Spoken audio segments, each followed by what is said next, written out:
Hi folks, AJ here. I am dying to get into this video, but before I do, I just want to say a massive thank you to all my subscribers. I really am grateful for your support. And yeah, all the new subscribers I've got recently. It's so great to have you on board. But without wasting any time, let's get into this statement. So I was going to do a video to this last week, but I wanted to see what else was going to unfold before I did this video. And yes, I will be reacting to the Sky News interview with Dr. Sophie Chandauka today. So watch the whole video. I think it's going to be very interesting. But yeah, first I'm going to look at her statement. I chose to join Sentebale first and foremost as a proud African who understands that in the spirit of Ubuntu, to whom much is given, much is expected. Everything I do at Sentebale is in pursuit of the integrity of the organisation, its mission, and the young people we serve. And yeah, for me, that is the main thing. They all need to think about the young people in this whole matter. People argue, anyway, I'll talk about that later. But yeah, they need to remember the fundamental reasons why they set up the charity in the first place. She goes on to say, my actions are guided by the principles of fairness and equitable treatment for all, regardless of social status or financial means. There are people in this world who behave as though they are above the law and mistreat people and then play the victim card and use the very press they disdain to harm people who have the courage to challenge their conduct. Now, when I first read this, instantly I thought, this is them. It was so transparent, it's so obvious that this is who she's talking about, was Harry. Discerning readers will ask themselves, why would the chair of the board report her own trustees to the Charity Commission? Why would the High Court of England and Wales accept her application to hear the matter at all if the case has no merit? Now that's what I'm thinking, if this has no merit, why are they accepting this? This could end up in the High Court of, London. It's very interesting to see what's going to happen. Anyway, I don't want to get ahead of myself. I'm going to read this statement. Well, because beneath all of the victim narrative and fiction, that has been syndicated to press is the story of a woman who dared to blow the whistle about issues of poor governance, weak executive management, abuse of power, bullying, harassment, misogynoir, and the cover-up that ensued. I could be anyone. I just happen to be an educated woman who understands that the law will guide and protect me. I will say nothing further on this matter at this time. I have one job. I must focus on fundraising for the very important work of the young people who inspire the incredible team of Sentebale, who make sacrifices daily at a time when geopolitics is severely impacting funding for development work in Africa. Yeah, she must have so much on her plate. There's so much around geopolitics. They've got to stay on the ball with this. So yeah, for me, this is not a vanity. For me, I love the way she says, for me, this is not a vanity project from which I can resign when I am called to account. Oh, is she talking about Prince Harry there? He's just left Sentebale. Is that because he's been held to account? Yeah. She goes on to say, I am an African who has had the privilege of a world-class education and career. I will not be intimidated. I must stand for something. I stand for those other women who do not have the ways and means. Good on her. That's well said. I get so annoyed by racism and bullying. I want justice in the world. So many things annoy me about what goes on in the news. I'm seriously thinking about, this is a side note, I'm thinking about setting up a YouTube channel, AJ Reacts, and I will react to other matters, maybe in the news and around celebrity culture. So let me know if that's something you think I should do. I'd love to know your comments. Anyway, going back to this, she says, I am indebted to those who have stood by me and picked up my urgent call for help so that we can continue the mission at Sentebale. I will continue to faithfully perform my role as chair of the board, and I look forward to the opportunity to work with others who are interested in issues of health, wealth and climate resilience for young people in Africa. I think hats off to this woman. It looks like she's putting the charity first and she's digging her heels in. She strongly supports this charity, and I love the way she's digging in her heels. So now we will look at this very important interview on Sky News where Dr. Chandauka is talking about Prince Harry, and she has accused him of harassment and bullying at scale. So this is very important. I'm going to try and be objective, but yeah, we will watch this together. Sophie, thank you for talking to us. Sophie, you and I have known each other for many years, particularly working on diversity and corporate leadership, but I've never had an interview with your work with Prince Harry. So let's just start with the origins of Sentebale. What was the point? What was the aim of setting it up? Well, first of all, thank you so much, Trevor, for having us here on behalf of the entire Sentebale organization, 540 strong. This is an opportunity for us to just set the record straight and also talk about. I love the way she says 540 strong, you know, because it is all about the charity and everyone involved, and she stands for that. And yeah, I think hats off to her. The future of Sentebale. But where did it begin? Sentebale started as a very urgent response to the urgent need for those who were impacted by HIV and AIDS in Lesotho to be taken care of. Prince Harry and Princess thought that they were uniquely placed to respond to the needs of orphans and vulnerable children, and this was in 2006.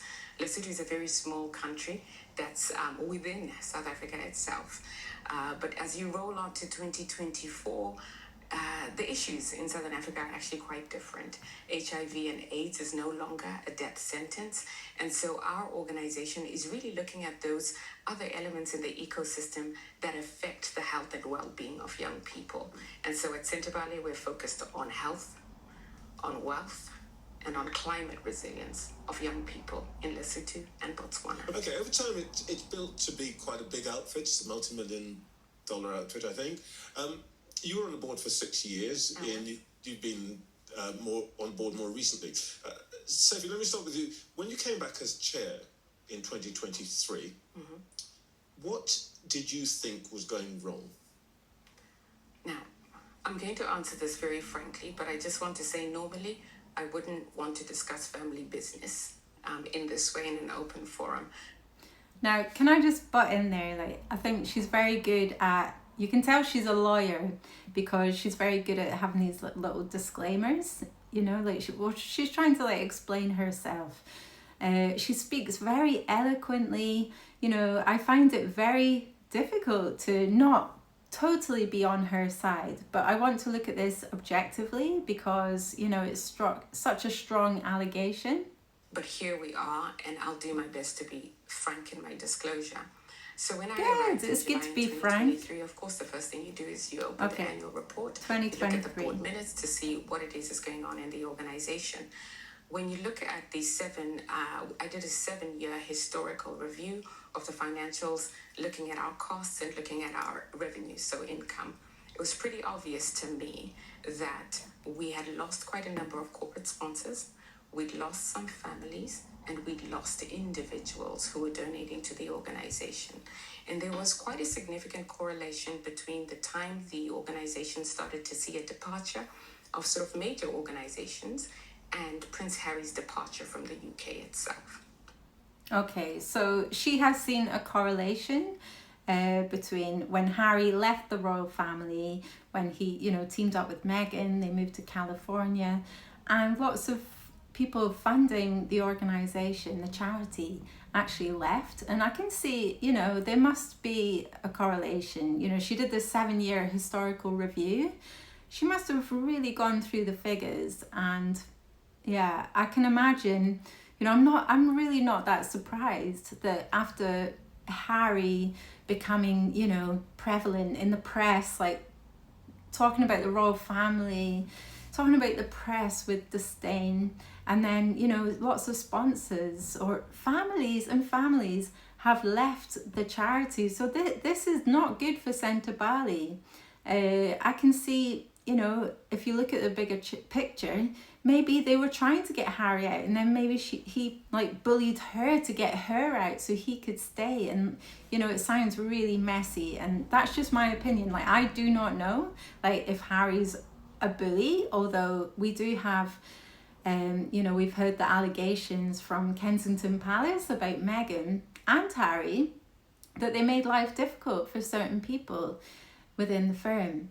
So yeah, it's a difficult one, but yeah, let's listen to some more.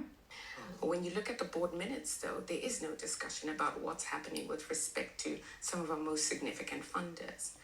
And then when you discuss with the senior executive team and ask why there isn't a conversation about this, the answer is it's really difficult to have. It's a shame. Like, why couldn't they get Tyler Perry to like fund Sentebale? Like, why? Like, Tyler Perry gave all that money to Archewell. Why couldn't he have given it? Well, maybe he did give some to Sentebale. Sorry, I do not know. Sorry, Tyler Perry, I do not know if you've donated to Sentebale or not. But surely, yeah, surely they could have made up for the sponsors that stepped down.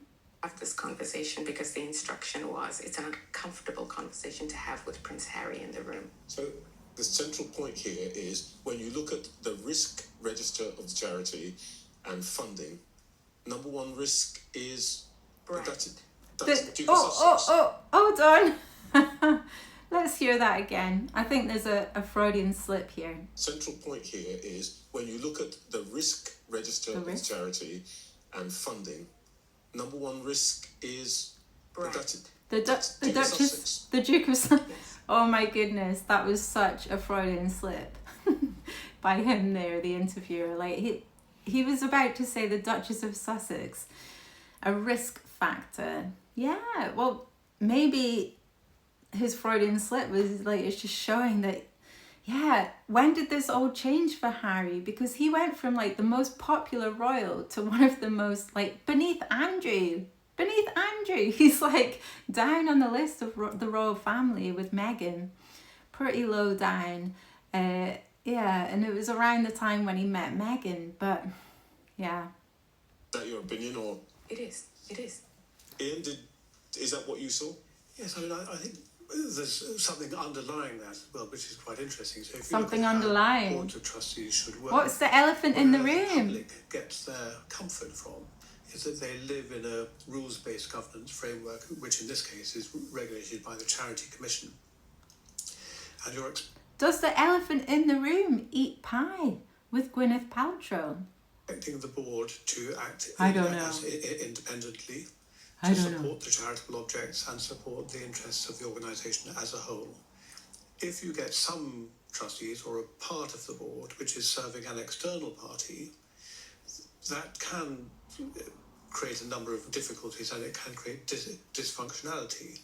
Because if they are serving the external party over and above the interests of the charity as a whole, you can get into a muddle. Yeah. Oh, wow. This guy, he's got such a good point there. I think they've got themselves into a mess. And during this interview, Dr. Chandauka talked about Harry bringing someone into a meeting, I think it was online, and he said, oh, I want to welcome, here's another trustee. And he did not confer with her before doing so, and someone else said, I think if I remember correctly, they said welcome on board. So no one had a choice, like no one had a say if this trustee was going to come on board or not. So it sounds a little bit messy. It sounds like Harry was really just like privileged and coming in saying, oh, we're going to do this, we're going to do that. And no, you can't act like that with a charity. You've got to put things by the chair first. You've got, in my understanding, you've got to speak to the other trustees and the chair. You need to have respect for people that you work with in a charity. Be clear here. It's got You're so saying, Sophie, messy. number one, that what you discovered was essentially donors were walking because of the... Yeah, she's saying donors walked because of the toxicity of the Harry and Meghan PR machine, or around their, Sorry, let's hear what she has to say. Yes. Let me put to you what some of the members of the board had said about essentially these allegations. Yeah, so people were stepping down because of, the Harry and Meghan brand. I think she's very brave to blow the whistle on this. She's very brave because she's going to get so much backlash of people. Oh my goodness, the Sussex squad are going to be after her. Let's hope that she'll be okay. But, I think it's very brave of her to put the charity first. I think that's what, at the end of the day, the charity needs to be put first. And it's all about getting the right funders and, getting funding is the main thing. And you want, as a charity, you want most of the money coming in to be helping, to be going out to help these people.